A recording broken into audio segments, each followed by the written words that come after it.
that. So the case was called. Ghana went to court in Nigeria. Nigeria didn't show up in the court. I hope you're going to edit all these things out.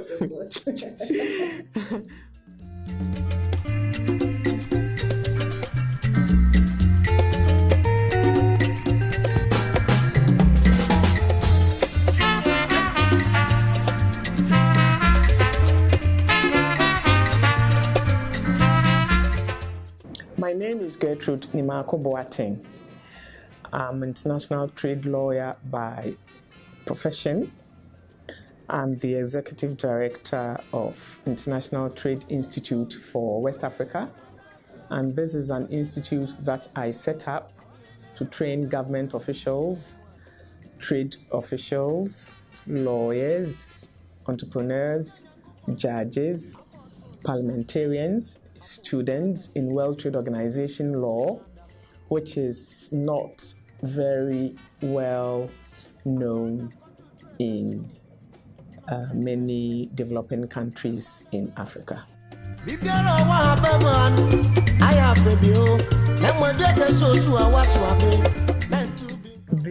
three things that I would want people to take away about World Trade Organization is that it is a rules-based organization. What I want to say is that the WTO actually elaborates rules to govern international trade. The member states of the WTO are expected to trade in the global market system in accordance with the rules that enshrined in the agreements that they have signed. These rules are designed to make trade flow freely among member states. They are designed to ensure predictability, which means that when people produce goods, they know that they can sell them. And together with these, there is a binding dispute settlement system that brings people to book when they violate WTO laws.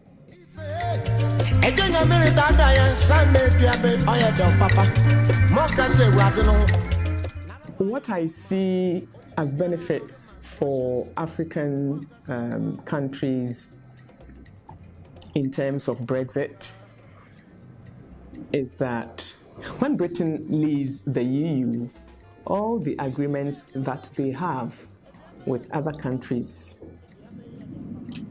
get dismantled, because these are agreements that were signed under the auspices of the EU. So when they leave, they don't belong to the EU anymore. Therefore, these rules or agreements are no longer enforceable against their trading partners. So what's going to happen? You see, there's been a lot of writing about what will happen after Brexit and the impact on Africa.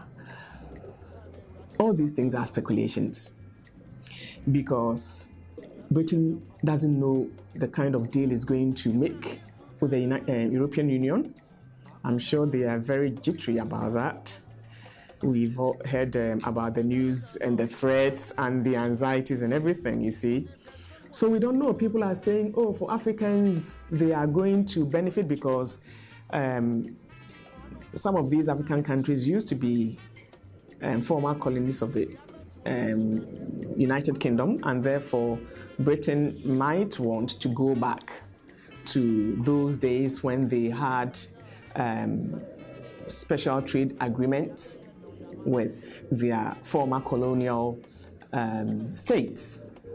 And people think that because they might not get a very good deal at the European Union, they will turn to us and then we will have leverage over them. Oh, European Union doesn't need you, but you need us. So you have to give us, this kind of privileged sort of trade agreements so that we can trade with you. I'm not sure if that is going to be the case.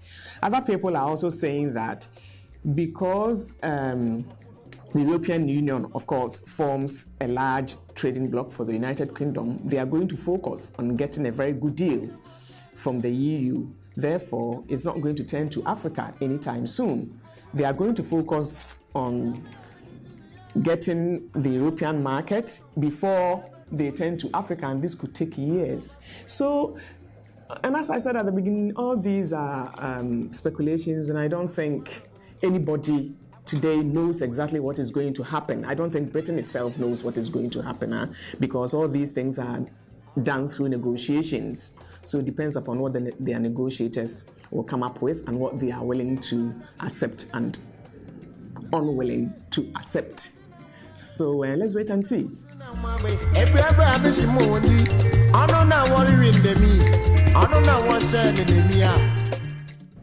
African countries have their own issues, and I don't think they are going to worry too much about what's going to become of Britain. They have trading partners. They still can trade with the EU when Britain leaves. They have their intra-African trade with neighboring countries. There are regional blocs, ECOWAS, COMESA, SADC. So I don't think it's going to be a headache for them as such. I think they are going to be optimistic and move forward. The umbilical cord was severed many years ago, many decades ago. Ghana is 60 years old. So I think, and we have to grow. We have to learn to grow as well. So I'm optimistic. I'm not going to say Africa is going to get worried over Brexit. I think we're going to go along with what we've been doing, and then that's it. Yeah.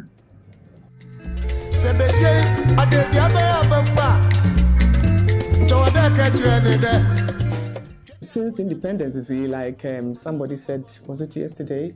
Ghana led the independence drive in Africa, one of the first colonial countries to get independence in 1957. And our first president, Kwame Nkrumah, was very much for African unity.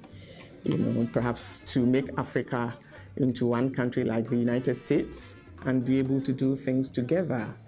And a lot of countries accept this drive, and the vision moved on for a while until, of course, Kwame Nkrumah was removed. Lumumba died. Coups came up, and that disrupted the fabric of the African continent. Now, regional blocs have been formed to enhance trade within Africa. There are challenges. It's not very easy to, liberalize trade, to allow free goods to enter your country. Africa is made up of different countries, big and small, developed and least developed. Sorry, I wouldn't say developed, developing and least developed, because we don't have a developed country in Africa as such. We are all developing countries. Most of us are developing countries, and others are least developed with small economies. A regional trade agreement is good enough if we can make it work. But from what we see, although we've made a lot of headway in these regional blocs, there's still a potential to move it forward and integrate Africa properly. We haven't been able to do that because some countries are afraid to get involved. Even when we've signed an agreement to liberalize trade, movement of people, when it comes to the implementation of these things, certain countries move back. They don't want to implement the commitment that they've made under these agreements. So if you take West Africa, for example, and I think I mentioned this during our panel discussion this afternoon, under the ECOWAS agreement, there must be free movement of goods and services and people. When you take a flight from Ghana to Dakar, you arrive at Dakar, you don't need a visa to get in there. It works very well. But when you have to go to Nigeria from Ghana by car, that's the nightmare because there are so many roadblocks. Normally, there shouldn't be any roadblock. The EU said it's broken down borders. And I cited that example sometime this morning. I've traveled to Italy by car on a number of occasions from Switzerland. Switzerland is not part of the European Union, so obviously between Switzerland and its neighboring countries, Italy, France, and Germany, there are borders. But as soon as I enter France on my way to Italy, so from France I go through the tunnel and then I'm in Italy, there's no border. That is the commitment. I mean, respecting the commitment that somebody has made or a country has made. We are breaking down borders and breaking down borders. It's not like that in West Africa. There are borders all over the place, you see, because they are afraid. So many things come into play here. Protectionist attitude. They want to protect their domestic industries. They want to protect their domestic services, so they will restrict movement in a way. For the goods, they have lower tariffs. You can't cheat on that. So what they may do is that they will put in place non-tariff barriers, NTBs, like customs, malpractices, and all sorts of these issues. So even at the regional level, we have all these impediments. At the continental level, I think it's going to be quite complicated. I think we have to focus on what we have now, the regional economic communities, make those work and see whether we can integrate it into at the continental level. The CFTA is being drafted. I think it's been drafted to a large extent, but it hasn't been implemented yet. Did I hear it will come into force in 2019? I'm not sure whether it's going to function at that time because there are a lot of things to work out. There are a lot of negotiations. So it's going to be quite difficult to work together at that continental level. Like I said, diverse country sizes, diverse economic sizes, different locations, different languages, different cultures. It's very diverse in Africa. So if we take it within the regional setting, and even at the regional setting, we have so many restrictions, impediments. You can imagine at the continental level. So I think we have to take it slowly, do the regional ones very, very well, and when we are really very well integrated, then we can move a step higher up to the continental level. Yeah.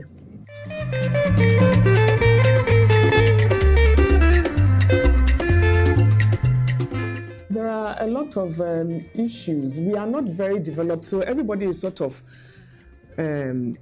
guarding what they have, you see.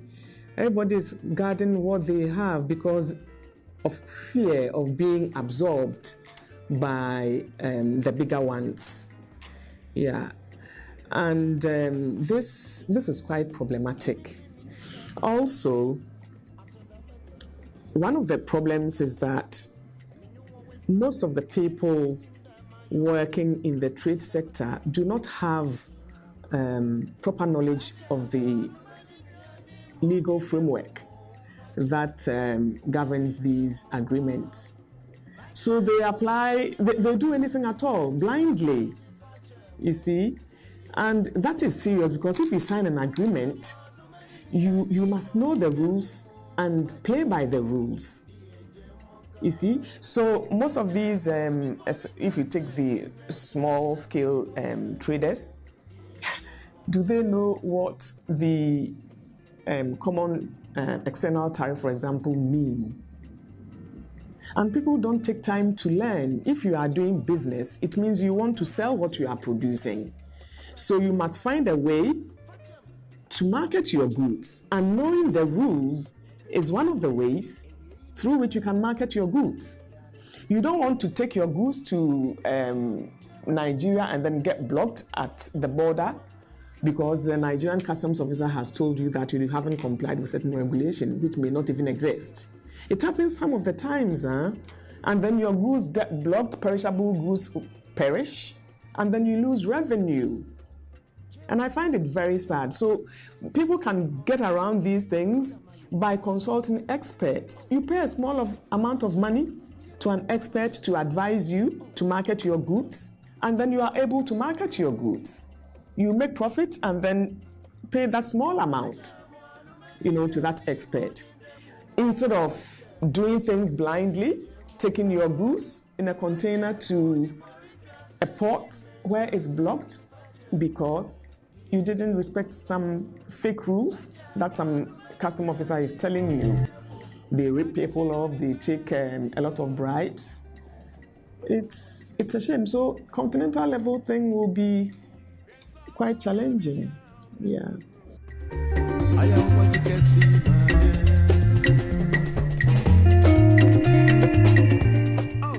We did a survey in the ECOWAS region, West Africa, the 15 countries, talking about information.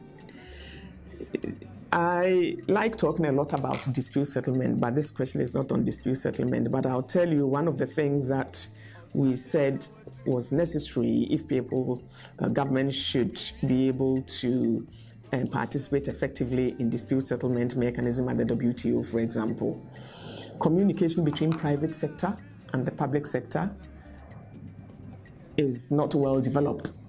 There aren't enough mechanisms. Actually, there are enough mechanisms because when we did the study, we saw that there are institutions that are supposed to link government and private sector together, but they are not using those institutions, you see? Because at the WTO, for example, WTO is member state-driven organization. Only members go in there.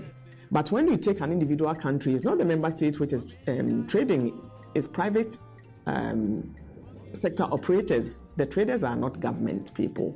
See, they are private people. So when a decision is taken on trade that affects the private sector, the government people should transmit the information down to the private sector for them to know what's happening and then play by the rules. This information never get to the private sector. This is what we found out. Although there are mechanisms in place, they don't use those mechanisms. So information doesn't filter. Even within the WTO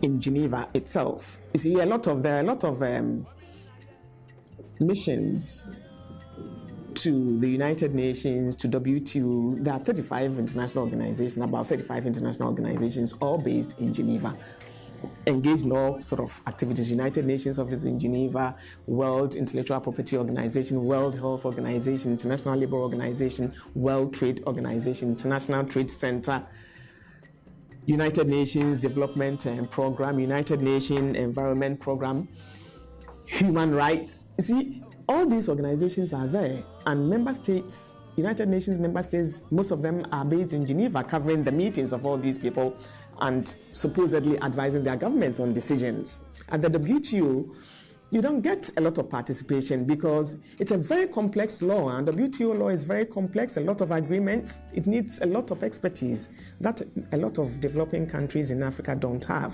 So they don't attend meetings there. Those who attend meetings have to do reports and send them to capital to let their governments know what's happening. Sometimes the people in capital say we haven't received this report. Sometimes they receive the report and some people don't understand what is being, what is in the report. So there's a big issue, there's a huge lacuna when it comes to communications between the private sector and the government sector, private and public. And so what we said in our report was that governments and the private sector must find a more efficient way of communicating. They have to hold fairs and trade fairs. They have to hold seminars. Unfortunately, to build the capacity of member states, WTO provides technical assistance, but only to government officials. The private sector is neglected, you see. So our advice, our private sector, hey, you are neglected, but you are doing the trading. You don't know the rules. So why don't you get together and raise funds to get people to come and train you, because in the long run it will be beneficial to your enterprise. So we wait to see. This study was done, a baseline study was done in 2013. We did a report and sent it to the ECOWAS for distribution to member states. So we wait to see whether they will apply that. So communication is one of the ways. A solid communication policy would go a long way to boost trade in Africa. If we want to do good trading, we should know what is happening in other markets. We should know what is being discussed in meetings, what decisions are being taken. You see? Because if we don't know, how do we play by the rules? The developed countries who have the requisite resources, both financial and human, are taking huge advantage of these systems. They have communication systems that work very well between their offices in Geneva and their capitals. People are coming to meetings all the time. And people who are actually working in the field, not some government official somewhere who wants to go to Geneva to see Geneva and get per diem into his or her pocket, who doesn't have a clue about WTO law. You see, sometimes that can also happen. That's a shame. Because the person has no idea what's going on, and they are not there for WTO. They just want to go and see Geneva, or to go and see Britain, or to go and see whatever they want to see, but not to go and do the job and take the results back home. So that is also an issue. There are a lot of issues restricting our ability to do credible business, to do business in a way that will benefit us. And I think governments have to show real interest, in trade. Trade is what brings in revenue for development. And so it must be a priority. Governments will spend money on the military because they want security and they want power, and then neglect neglect trade, which brings in income. I find it quite sad. They have to enact policies that will help them boost trade, and I think it's very important for them to know the rules govern the multilateral trading system, because they are all rules-based, and they should know that, you see, most of these agreements have provisions that favor developing countries and least developed countries. Some of them don't even know that. Yes. Which I find very sad. And I think it all boils down to a matter of interest. They are not interested. They are not, because perhaps they are very small actors, and the WTO dispute settlement system is also very expensive. If you want to take a state to court, there are a whole lot of hurdles that you have to jump. You have to ensure that indeed your rights have been violated under the WTO agreement. And then when you find that your right has indeed been violated, then you complain to the WTO dispute settlement body, which comes at a cost. But WTO found a way around that. They have established an organization called Advisory Center on WTO Law, precisely to help developing countries and least developed countries who do not have the legal capacity to bring a dispute before the WTO dispute settlement body. You see, how many African countries are doing that? There are a lot of disputes going on. EU is bringing United States is bringing Russia, Ukraine is bringing Russia, EU is bringing China is bringing EU. It's amazing because they want unfettered access to their trade, to their goods and services. You see, so they look very carefully at the law and see what goods are coming on their market and see whether they respond to the provisions in the agreements that they've signed. They are like this. So they look, and when they find that, hey, you,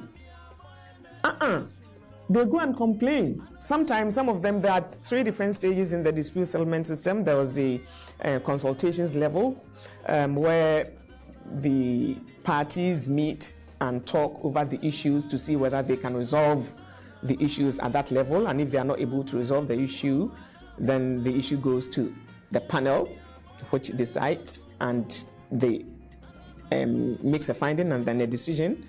And then the decision is adopted, and if the person who is found guilty is not satisfied, then they can appeal to the appellate body. It takes quite some time. There's a time frame for everything, 60 days here, 90 days there, but it doesn't follow that way, never. Sometimes a dispute takes 2 years, 3 years to be resolved. And this is another way of boosting trade. You see, you use the dispute settlement system to your advantage. African countries to date have not brought anybody to court at the WTO. No, they have come to the WTO as third parties. We are not in law school, and I think this is a very brief interview, so I'm not going to go into the details of how dispute settlement is undertaken at the WTO. A lot of goods are entering our markets that do not conform to standards, but we have no means to check and then seek trade remedies for them. Countries are dumping goods on our market. I think one of my colleagues on the panel this afternoon said that about Chinese goods being dumped on a lot of African markets, and some of them are very dangerous goods. You see, but we have no interest to undertake the necessary investigation to see whether they are being dumped or not, and whether they conform to regulatory standards or not. So because they know nobody is checking anything, the goods keep going to all these countries. And what happens? Their goods, they've killed our industries. You see, not only Chinese goods, but goods from all other parts of the world. They take advantage of us. If you check to see that this person has violated my right because the goods do not conform, or because they've gone overboard, they are dumping goods, they are charging less prices of the same goods than what they will charge of the same goods on their market. That is dumping. It's more detailed than that, but to give you a gist of it. And then when you see that there is dumping, you take an immediate measure to stop the goods, and then you go to court. You stop the importation of those goods and then go to WTO to complain, and then the court sits and then makes its findings. We don't have the expertise to do that, or perhaps we don't care. So then countries are just dumping chicken full of hormones. Batteries from China, they never work. When I go to Ghana, my torch doesn't work. I buy batteries from the petty traders, I put them, they never work. So when I'm going to Ghana, I have to take batteries from Geneva for my batteries. I have a nice jacuzzi in my bathroom. I've never dared sit in it because I'm afraid I'll be electrocuted. Yeah, it comes from China. I don't know what wires are in there. I just go and stand in and have a shower and then leave. I never lie in it. You see? So it's a big problem. We have to take our commitments under the agreements that we've signed very seriously, learn the laws. Not everybody can learn it, but we have to get experts. We also have to, how do we get experts? We have to introduce WTO law or these trade policy things in academia, in our universities. In Ghana these days, there are a lot of law schools, but I don't know a single one which is teaching WTO law as a whole. You see, they are all doing undergraduate work. I did WTO law on my own. Yes, I studied on my own. You know how I came by WTO? Because when I was doing my master's degree and I wrote my thesis, I found that they were going to introduce competition law. That was in 2003 or so. And most developing country member states of the WTO did not have competition law policy. I think it's changed now.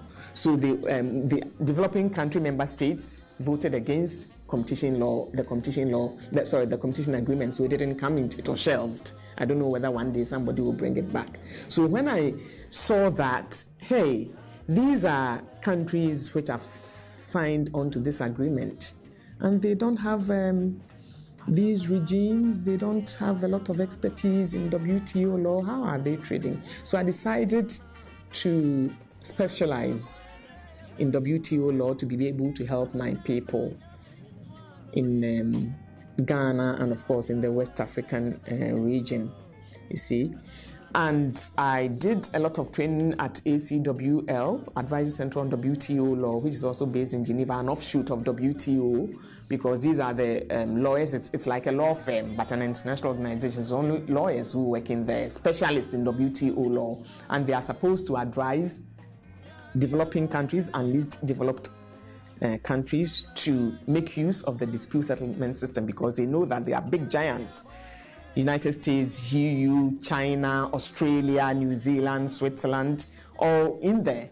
They have a lot of money. We don't have money because it costs millions of dollars to hire a lawyer to defend you at WTO. So WTO said, no, we'll do this for the developing countries. They don't use it. You see, Asians are using it, Latin Americans are using it, and I know because I attended the lectures, and I know the cases that come before dispute settlement. West African countries, for example, have participated in the system indirectly as third parties in, I think, 12 or 13 cases. I'm not very sure about the statistics. You see, which is very sad. And as third parties, they are not complainants. South Africa has had 4 complaints brought against it. Yes, as respondents, they have never brought any case again. And South Africa is a big economy. Nigeria is a big economy. Nobody has brought a case. And then the Cotton 4 case, Benin, Burkina Faso, Chad, and Mali, on subsidies. They were third parties. In fact, Mali didn't even bother to be part of the third party in the case. You see, so we don't participate effectively in the system because we lack capacity, the legal capacity to do that. But there's a solution, because the WTO has helped to set up this advisory center on WTO law precisely to help these developing and least developed countries. So we must make use of that, because you can use, when people see that you are participating in the dispute settlement system, they will sit up and say, hey, if we don't do it correctly, they will take us to court. And then that will help you also to negotiate better trade terms for your country. You see, so we can use the dispute settlement system in any trade agreement where one exists to boost trade by making use of it when people violate our rights, because under the WTO agreement, there are rights and obligations of member states. And so if somebody doesn't respect its obligation under the agreement and your right is violated in the process, you have the right to bring the person to book.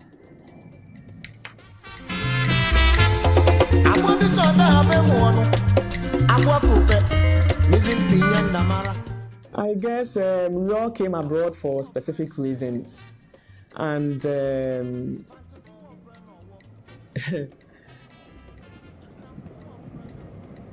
if people want to help, they read a lot on the internet, they listen to news on television, they know what is happening in Africa, and they can help in their own way, because there are a lot of professionals in the diaspora who come from Africa. But one of the issues that I always hear among diasporans, if I can say so, is that there are very knowledgeable people, Africans abroad, surgeons, lawyers, architects, designers, communication specialists, agriculturists, chemists, farmers, you name it, all sectors. What some people say is that when they go home to propose their services, they are shut down. Yeah. Some go to academia, to the universities to propose their services. The people there don't want competition or something, and they are not accepted. Oh, you people, you think you can come here with your ideas and lord them over us. We also have our own system here. I know a colleague, I'm not going to mention the name and I'm not going to mention where the person comes from, but when the person retired, he went to the home country to help in academia because very academic person, even within the UN system. And he wanted to, because he had been there, he knew what was happening and he wanted to help. But his life was made difficult. So he withdrew. You see, I'm sure there are a lot of cases like that. And I find that very sad. We have a new government in Ghana. About 2 weeks ago, the president came to Geneva to meet the Ghanaians in Switzerland, and he pleaded with us to return home to help with the development. To return home, those of us, those in the business sector, to go home with their business partners to go and help with the economic development. He said that. I don't know whether people are going to go home based on what he said to help with the development people. Because you see, before somebody can put money in an economy, they have to get some form of guarantees. What infrastructure is there? There was no power. Frequent power outages. You can't run an industry like that. We have a good banking system, that's true, but that's not we don't have good roads. They need to put in place a very good infrastructure that would attract investors. They have to make the environment business friendly to attract diasporans to go home and help. And they have to listen to diasporans. Not everybody may have the right idea, but it's always good to call people, sit down and brainstorm. You will never know who will have good ideas. A lot of people have all sorts of ideas. Listen to them. And let's see, if they make that effort to listen to people, it will spread. Oh, this person did this and the government received it so warmly. Now the person is in partnership, or the group is in partnership with the government to do this and that. Some people go home and set up clinics, go home and do other things to help. But as I said, people came abroad with different ideas, and their interest in helping to grow the economy back home will depend upon what the aspirations are, and also how palatable the governments of these respective African countries make it for diasporans to go home to help.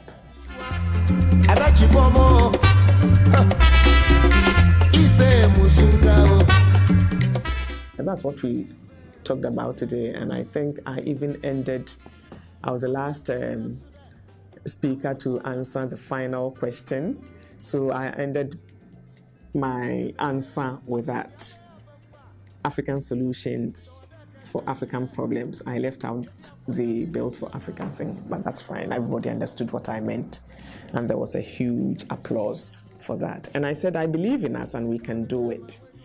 We have to take our commitments very seriously. We have to understand in Africa that we can, it's incumbent upon us to make it work for us. And so we have to find ways to make it work for us. We have to sit down, take a deep breath, and look at why we are not moving forward and make changes. And good changes, efficient changes. We must show interest we must love our country to such an extent as to make the effort to make it work for the government. There's too much corruption in Africa. Somebody raised the issue today in the afternoon session. There's too much corruption. How can government stand? I'm sure if government wanted to do that, they'll be able to do it effectively. So we shouldn't wait for the European Union or United States to come and tell us do this, for the IMF to come and bring austerity measures that hurt our people. We have a lot of potential in Africa. We have very, very good professionals, very good entrepreneurs. It's just that there isn't much government support, I think, to harness, these potentials. We have this potential. We have natural resources. We have human resources. We need infrastructure. We need a very stable environment. Recently, I heard on CNN that the finance minister of South Africa had gone to Europe and the United States to do a roadshow to attract investors. And the president of South Africa, I think, had a row with him and then called him back home. And what I heard was that, I think yesterday, there was a massive sacking of most of his ministers. I don't listen to the news, so I don't know what actually happened. But you see, when you do things like this, it's difficult for an African who has lived all his life in a developed country, who has acquired some kind of wealth, to come and invest in your country, because the environment is not that stable. It's a president who is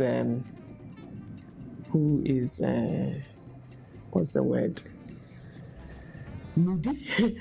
Yeah, you see, we have to have interest for the country. We have to put aside personal issues and look for things that will work for our country, our countries. So the solutions, most of the solutions are inside Africa. We have to take our commitment seriously, I'll repeat it, under multilateral trading system. We have to make the provision of infrastructure a very a priority.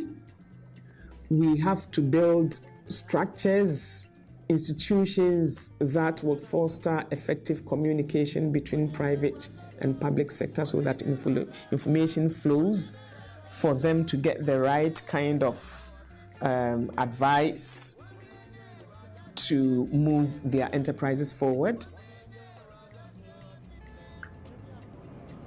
We have to educate the people, training, capacity building, technical assistance. We have to provide technical assistance to the people who are the traders who are driving our economy. We shouldn't neglect them. Informal sector, they form about 60% of the Ghanaian economy. We have to help them to expand and perhaps move from informal to formal and grow the economy. And the government can make it work for these people if it put in place good policies that will help them to grow. When they are formal, they can pay taxes that will, be a source of revenue for the government for its industrialization projects, other projects, to provide good roads, to provide electricity, energy, to move away from one type of energy to several ones. We have sun. Ghana is sunny in Africa. We have the sun most of the year, but we're not using solar energy. I think the government should look into that and harness, because then the water won't dry. The sun, I don't think, will ever dry. So there will be constant supply of the sun to, harness and use it, the energy to power our industries, our homes. I read in a report, I've forgotten, was it the African Development Report of 2013, or was it a UNIDO report? Coming to this event, I tell you the number of literature that I read, because I didn't want to face a situation whereby I wouldn't be able to answer questions from famous and knowledgeable LSE students. So I read a lot. What I read about the supply of electricity in Africa is that 30 years ago, electricity supply was better than today. Can you imagine? Yeah, which I find very sad. Well, perhaps it's because also that the population has increased by several folds and there is no maintenance of the existing systems. So power outages, especially in my country, it's quite frustrating. So we have to put in place policies ourselves. Nobody can do it for us. When the Europeans enter into agreements with us, they take their interest into account first. You see, the EPAs are a good example. European Union wants us to liberalize about 80% of our trade. Southern Africa community has signed the EPAs because they find it favorable to them. The other countries say they won't sign because it's too, it will put their products at risk, to quote a paper, an analytical note written by the South Center in Geneva. We put a lot of our products, both present and future products, at risk. And that will be detrimental to our economies, though these countries are still negotiating, they haven't signed. We have to think about our interest, what will make us, what will work for us. We know what will work for us. And so the solutions to our problems are with us. We only have to open our eyes and work very hard and have the interest of the country at our heart. And when you have an interest in something, you work very hard, don't you? When you are passionate about something, you put in all the resources available to you to achieve your passion. And this is what I wish for Africa. They should be passionate about our continent. It's a beautiful continent. We have rivers, we have lakes, we have timber, we have cocoa, we have coffee, we have gold, diamond, bauxite, manganese, nickel, name it. We have beautiful people like you guys. We have a lot of professionals. We have all the resources to make it work. If we show interest, we'll stem out corruption. We'll take all the necessary steps that are needed for growth, for development, and we will succeed. So indeed, build for Africa. African solutions for African problems, they are all in our pockets. We only need to take them out, put them on the table, and use them for our benefit. I hope you've stopped it.